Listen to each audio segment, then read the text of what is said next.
अस्सलाम वालेकुम। वालेकुम जी।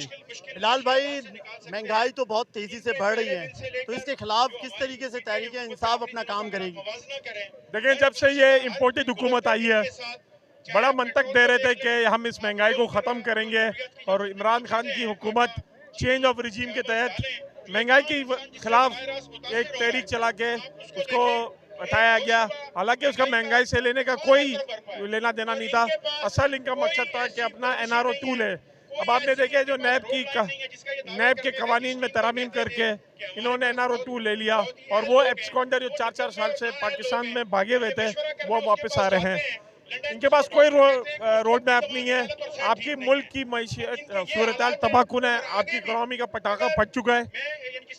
एक साल पहले जो 18% महंगाई थी वो आज 43% महंगाई हो गई है। तो मैं समझता हूँ कि ये हुकूमत नाकाम हो गई है, और जो हमारी हकीकी आज़ादी की जो जिद्दोजहद है उसका मकसद ही यही है कि हम इस इम्पोर्टेड हुकूमत के खिलाफ फैसला कुन जंग करेंगे और इससे छुटकारा हासिल करके हकीकी आज़ादी लेंगे।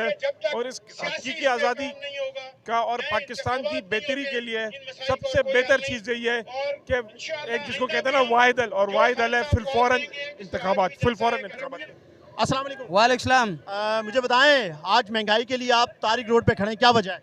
हमारी वजह यही है कि ये जो कमर तोड़ महंगाई इस इम्पोर्टेड आवाम पे नाजिल की है, हम इसके और इंशाल्लाह महंगाई का ये तहरीक रुकने वाला नहीं है। इंशाल्लाह मज़ीद आगे जाएगा। आज पूरे पाकिस्तान में खान साहब की कॉल पे महंगाई के ख़िलाफ़ पूरे पाकिस्तान इकट्ठे हो चुके हैं, और इस महंगाई के ख़िलाफ़ इम्पोर्टेड हुकूमत से हम छुटकारा लेके रहेंगे इंशाल्लाह। अस्सलाम वालेकुम। वालेकुम अस्सलाम। सर कैसे हैं? बिल्कुल।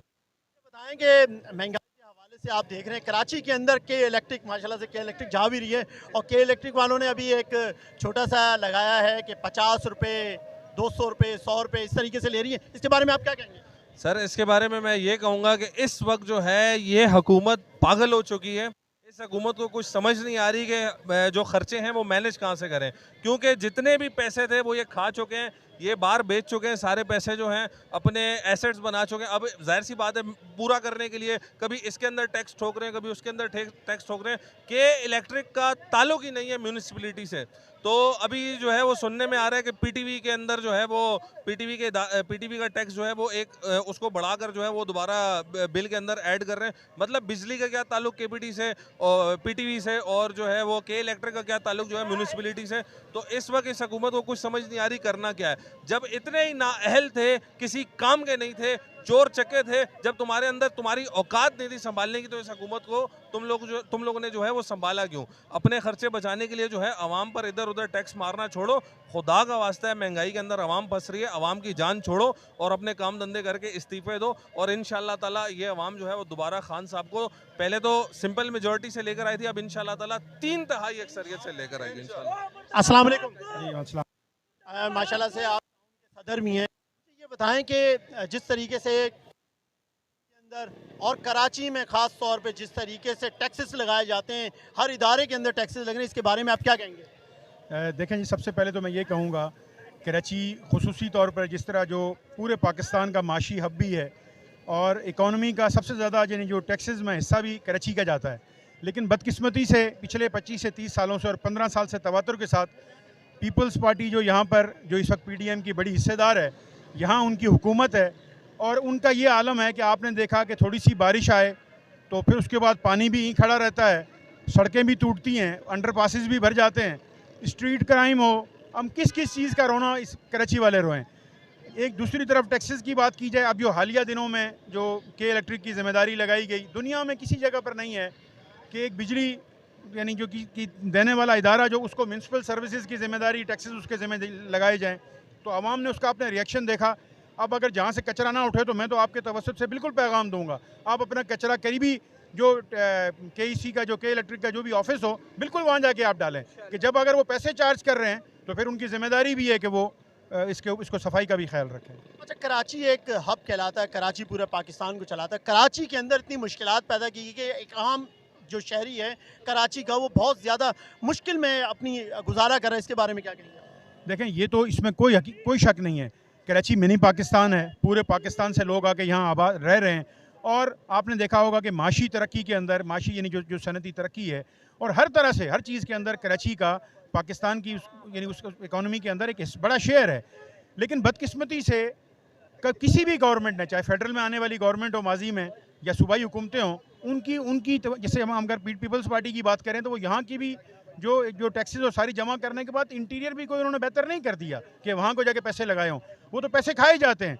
खान साहब ने पिछले दौर में आपने देखा होगा, चाहे वो ये ग्रीन बसेस हो, K4 का मंसूबा हो, बाकी भी चीज़ों के लिए खान साहब ने स्पेशली, और फिर उसके बाद अपने अपने हलकों में स्पेशल फंड के ज़रिए अपने MNAs को 15-15 करोड़ रुपए देना शुरू किए कि अगर इंफ्रास्ट्रक्चर, अगर सिंध हुकूमत काम नहीं कर रही तो आप इसके ज़रिए से सड़कें, सेवरेज और पानी लोगों को आप सहूलतें दें। लेकिन बदकिस्मती से हमारी हुकूमत ख़त्म की गई।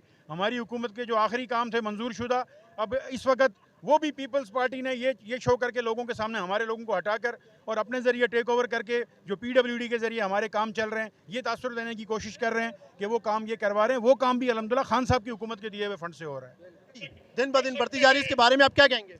जी, मैं तो इतना कहूँगा कि जब खान साहब की गवर्नमेंट थी तो ये जो चेरी ब्लॉसम एंड कंपनी, इनके दावे ये थे कि हमारे पास सिस्टम मौजूद है, हमारे पास टीमें मौजूद है और हमारे पास इकनॉमिकली एक्सपर्ट मौजूद है। इंशाल्लाह जब हम आएंगे तो ये कर देंगे, वो कर देंगे। इनके आने के बाद माशाल्लाह पाकिस्तान में पेट्रोल जो खान साहब 150 रुपये का छोड़ के गया है, इन्होंने 250 रुपये का छोड़ा। एक आटे की थैले जो खान साहब ने 620 रुपये का छोड़ा, आज 1420 रुपये का बिक रहे। चने की दालें 135 से आज जो है ना 210 रुपये तक पहुँची। तो मैं ये समझता हूँ कि हाँ, ऊपर से ये जो पाकिस्तान डाकू मूवमेंट के ये पूरा जो एक शिकारपुरी आचार है और उसका सरबराह मौलाना साहब, जब पेट्रोल की कीमत 150 तक पहुंची है तो पाकिस्तान भी खसारे में था, पाकिस्तान भी डूब रहा था। आज जब इनको अपने मफादात के लिए जब इसके बेटे असद महमूद को वजारत मिली है तो 250 रुपये का पेट्रोल, 600 रुपये का आटा, 1400 में अब कोई महंगाई इनको नज़र नहीं आती है। लेकिन मैं इनको बताना चाहता हूँ कि इंशाल्लाह ये तहरीक, ये जो महंगाई के ख़िलाफ़ जो तहरीक है, इंशाल्लाह इनको घर तक बेचने और इनके ख़ात्मा होने तक इंशाल्लाह ये सिलसिला जारी रहेगा। अच्छा आगा भाई, मुझे ये बताएं कि कराची के अंदर अभी K इलेक्ट्रिक ने KMC का आपके लिए कचरे का चार्जेस ले रही है, इसके बारे में क्या कहेंगे आप? जी, यहाँ तो कराची को और सिंध में तो आपको हर चीज़ मालूम है जी, आधी अपना हिस्सा मांगती है। अब आधी के हिस्सा या आधी का पेमेंट बराबर करने के लिए मुख्तलिफ हथकंडों से आवाम को निचोड़ करके मुख्तलिफ हथकंडों से ये मैं तो इसको बता समझता हूँ, बता जमा करके ये आधी के अकाउंट तक पहुँचाया जा रहा है। क्या इलेक्ट्रिक की इस बेजा लोड शेडिंग और इस बर्बरी, और मैं तो ये डिमांड करता हूँ कि कराची इलेक्ट्रिसिटी को 4-5 कंपनियों के हवाले किया जाए ताकि एक ही अराजदारी जो है वो ख़त्म हो जाए। हम ये डिमांड करते हैं कि कराची इलेक्ट्रिक सप्लाई को 4-5 कंपनियों के हवाले करे, तो मैं ये समझता हूँ कि इंशाल्लाह कराची में बिजली का मसला हल हो गया। बहुत शुक्रिया। थैंक